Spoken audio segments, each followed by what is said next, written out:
Kasaragod general ആശുപത്രിയിൽ ശസ്ത്രക്രിയയ്ക്കിടെ 9 വയസ്സുകാരൻ മരിച്ചു. ബേഡകം സ്വദേശി അഷ്റഫിന്റെ മകൻ മുഹമ്മദ് ഇയാസാണ് മരിച്ചത്. ഉദരസംബന്ധമായ അസുഖത്തെ തുടർന്നാണ് കുട്ടിയെ ശസ്ത്രക്രിയയ്ക്ക് വിധേയനാക്കിയത്. സർജറിക്ക് ശേഷം സ്റ്റിച്ചിംഗ് നേടവേ കുട്ടിക്ക് ഹൃദയാഘാതമുണ്ടായി എന്നാണ് അനൌദ്യോഗിക വിശദീകരണം. അതേസമയം പോലീസ് രേഖപ്പെടുത്തിയ മൊഴിയിൽ പരാതി ഉണ്ടെന്നറിഞ്ഞതിനാൽ മൃതദേഹം പരിയാരം ഗവൺമെന്റ് മെഡിക്കൽ കോളേജ് ആശുപത്രിയിൽ പോസ്റ്റ്മോർട്ടം നടത്താൻ തീരുമാനിച്ചു. അനൂപ് നീലേശ്വരം തയ്യാറാക്കിയ റിപ്പോർട്ട്. 9 വയസ്സുകാരനായ ഇയാസ് ശസ്ത്രക്രിയയെ തുടർന്ന് മരണപ്പെട്ടുവെന്ന വിവരം ഇന്ന് ഉച്ചയ്ക്ക് 12:30 മണിയോടുകൂടിയാണ് കുട്ടിയുടെ രക്ഷിതാവും മറ്റു ബന്ധുക്കളുമെല്ലാം തന്നെ അറിയുന്നത്. സർജറിയെ തുടർന്ന് സ്റ്റിച്ചിങ് നടത്തവേ കുട്ടിക്ക് ഹൃദയാഘാതം ഉണ്ടാവുകയും തുടർന്ന് കുട്ടി മരിച്ചുവെന്നാണ് നമുക്ക് ലഭിക്കുന്ന അനൌദ്യോഗിക വിശദീകരണം. ഈ കാര്യമാണ് ആശുപത്രി അധികൃതർ പറയുന്നത്.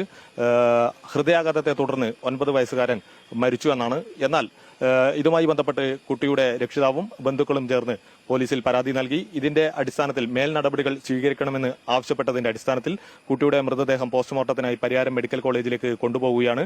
പരിയാരത്ത് വെച്ച് നടത്തുന്ന പോസ്റ്റ്മോർട്ടത്തിൽ പിഴവുകൾ കണ്ടെത്തിയാൽ ഡോക്ടർമാർക്കെതിരെ തുടർ നടപടികൾ ഉണ്ടാകുമെന്നാണ് പോലീസ് നൽകുന്ന സൂചന. ഇപ്പോൾ ആശുപത്രിയിൽ നിന്ന് ലഭിച്ച വിവരത്തിന്റെ അടിസ്ഥാനത്തിൽ അസ്വാഭാവിക മരണത്തിനാണ് കേസെടുത്തിരിക്കുന്നത്. 9 വയസ്സുകാരനായ ഇയാസ് മരിച്ച കാര്യം ഇന്ന് ഉച്ചയോടുകൂടിയാണ് പുറം ലോകം അറിയുന്നത്.